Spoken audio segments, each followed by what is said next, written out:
Hey, this is Kim from Dorothy's Daughter. Stay tuned for a sew-along featuring the Love Notion Sabrina Slims.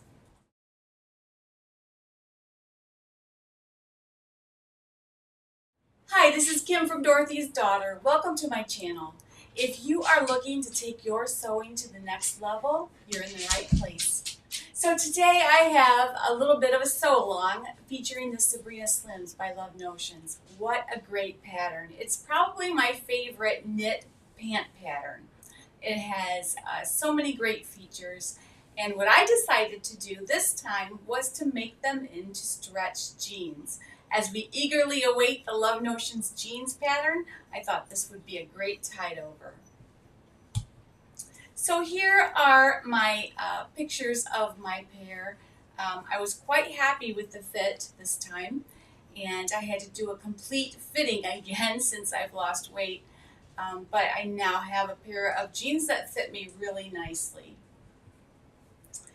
So if you like that pattern, you don't own it yet, there is an affiliate link in the description, and from that I earn just a little bit of extra money, and it doesn't cost you anything, and it helps feed into this channel. All right, so the first thing that we want to do is we want to choose a size. As you can see, the sizing in this pattern is quite extensive. What I did, if you go by the upper part there where it says body measurements, that's what you want to go by. And then beneath there are the finished measurements, so you can assess what you need to know about the ease and so forth that you have in the garment. So if you have specific requests for how much ease, it will be located there. So for me, I chose the 16 for the waist and hips, but then for the thigh and calf, I had to actually come down for the thigh as low as I could without making it too large of a difference, because my knee actually is a very large size 26. So I had to go ahead and follow that line down. My knee and calf are quite large. I have a feeling there are a lot of us in my age group that have large knees from arthritis or whatever. So it might be a tip to just follow the line down from the hips down to the larger size. And you still get that slim fit, but it's not going to hang up on your calves or your knee. All right, so that is what I did for the sizing, and it worked out really well. The only additional thing I did was to give a little scoop, because I have kind of a low hanging butt, and then I also had to shorten them quite a bit. All right, so now it's time to look at fabrics. So for the Sabrina Slims, you can choose any stretch woven or stable knit will work just perfectly with this pattern. I chose a stretch denim because I wanted to make them a pull-on jean. So you can use a stretch twill. I like the stretch wovens for this pattern a lot, but I have made them out of ponte. I've made them out of a thicker athletic knit, and that works just perfectly for this pattern. The thing you do need is 20% stretch, which is quite a bit. So you need to make sure, if you do get denim, you need to make sure that it's not just the 1 or 2% spandex. You need to make sure it's quite a bit more than that. So I'll demonstrate here how you tell when you have 20% stretch. So with that, I had a large piece. So I started at the 10 and stretched it to the 12, which made it 20%. So just something you can do to check. If you carry a little gauge with you, that works really well when you're shopping. So then the first step to sewing the pattern is to create your pockets. So you're going to go ahead and you're going to fold it down to the wrong side, and you're going to serge around the edges just to make sure that there's no fraying. If you have a knit, you don't need to do that, but if it's a stretch woven, you will want to do that. So you're going to go ahead and press the pocket into shape, folding it in 3/8 all the way around. And then you need to sew across the top of the pocket. And you can do any kind of pocket design. You can just do a plain straight stitch. I chose a decorative stitch on my machine this time. I kind of like it. I'm not sure if I would do that again, But if you do use a decorative stitch like that, what you're going to want to do is just throw a piece of paper under there. I mean, you can use the tearaway interfacing, or you can stick some interfacing in the pocket if you want, but it works just as well to use a piece of paper, and then you just will pick it out with your tweezers after you are finished. So you'll see that here in a moment. But it works really well, and it doesn't cost anything. Everybody's got paper laying around. And it really stabilizes it and makes it so that the pockets don't stretch out. As you see, you can rip it off, and then you have a little bit caught in the stitches, but they easily pull out with tweezers. And anything that doesn't pull out with tweezers, you can always wash out in the wash.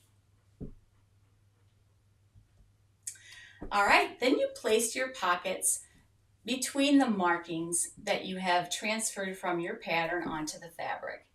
Make sure that the grain is lining up, and then you're going to take it to the machine and top stitch it. So then you're going to go ahead and stitch on your pockets using a top stitch if you like. And what you can do, I used some contrasting thread. So what I did was I used a stitch dialed up to like 3 on your stitch length, and it gives a nice look to your pattern. And since that is a vertical stitch and then just short distances, it doesn't really need to stretch with the rest of the fabric very much. So you're okay to use a straight stitch in this case on the knit, even if it is a knit. Next, you're going to go ahead and sew that center back seam, which will make the back complete. Next, what you're going to do is you're going to create a fake fly if you want to do the jeans method that I'm doing. There is no pattern piece for it in this pattern, but what I did was I grabbed a pair of old jeans and I just put a paper down, and I just kind of rubbed where the line was on the pair of jeans that I had, and then basically you just need to add some seam allowances, and then you have your pattern piece. Okay, next what you're going to do is you're going to go ahead and cut out your fly extensions. So what you're going to do is take that pattern piece that you just created and add seam allowance to it on all sides. Go ahead and cut that out, and use that as a guide to cut out your fly extensions. Make sure that you place it on the grain of the fabric vertically, because you definitely want to have it match the rest of the jeans. And once you cut that out, you can go ahead, take it to your fabric, and cut out your piece.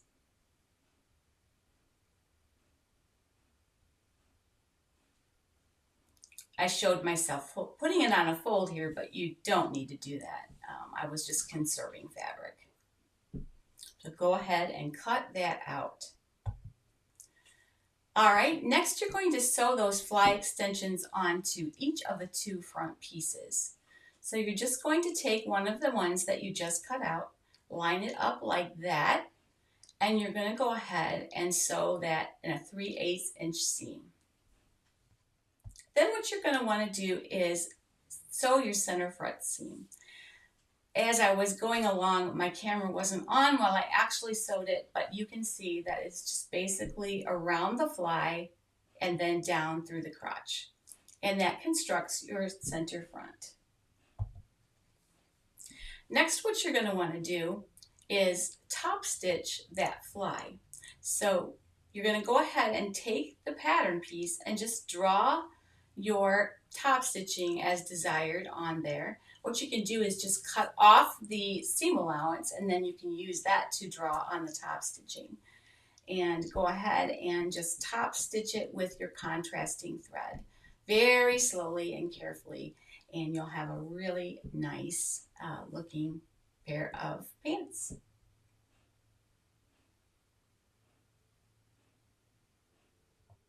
Next, you're going to go ahead and take your pocket lining and sew that on to each of the pocket sections on the center front, so that you can go ahead and have that be complete.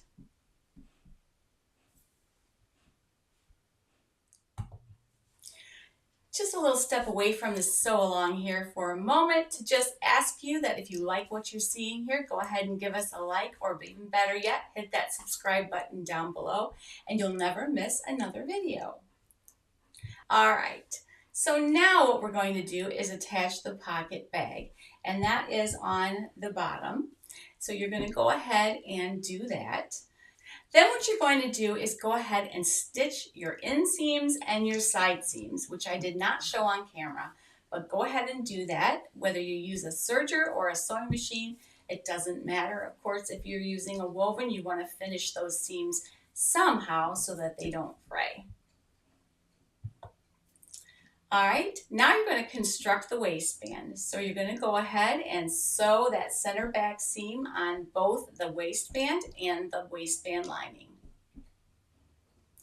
Now on the waistband lining, you're going to sew just a little bit at the top and a little bit at the bottom so that you are leaving space for elastic.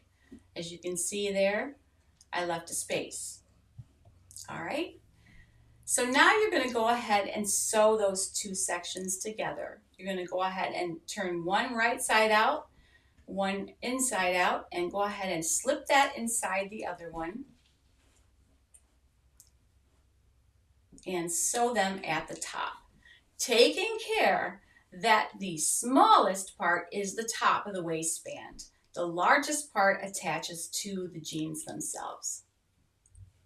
Just go ahead and clip that together and give it a sew.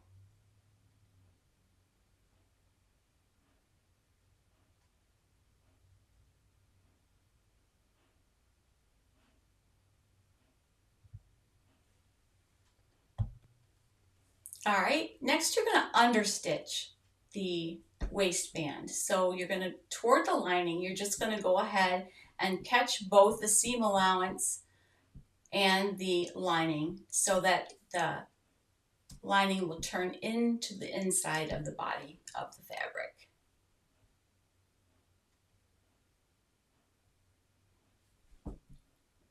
And I'll show you here in a moment how close up that can be.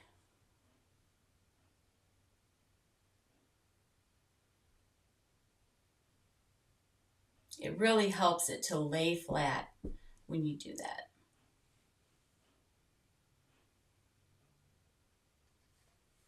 All right, and let me show you here how close up how that stitching looks as you do it, just on the inside lining. All right, now you're going to go ahead and press that really well so that it just becomes one unit and that the lining is folded to the inside as well as that opening for the elastic. Just go ahead and give it a really good press.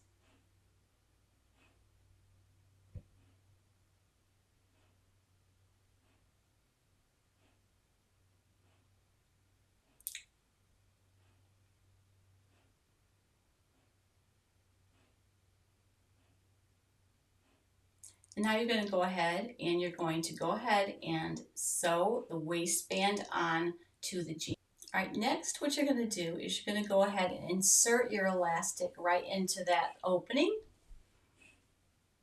You're going to be using 2-inch elastic as what calls for in the pattern. And just go ahead and put that through, making sure it doesn't twist all the way through to the other side. Makes a really nice waistband with that 2-inch elastic. You will love it. It feels very good, very secure. Kind of has a little bit of tummy control, which I really like. Go ahead and just thread that all the way through to the other side. It's really pretty quick pattern to make. As you can see, we're almost done. I apologize if you're hearing noises from my dogs today. They apparently want to lay here and pant while I'm doing this.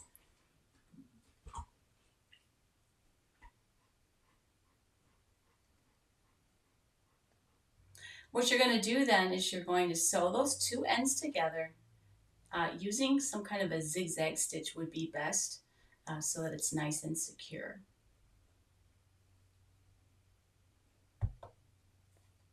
All right, after that, you're going to go ahead and close that up with a hand sewing. Hide that elastic back there. All right. And then next, what you're going to do is give it a hem. So what I do for this one is I fold it up a 1/2 inch and then another 1/2 inch, and then I just top stitch from the right side though, that in place, and you are done.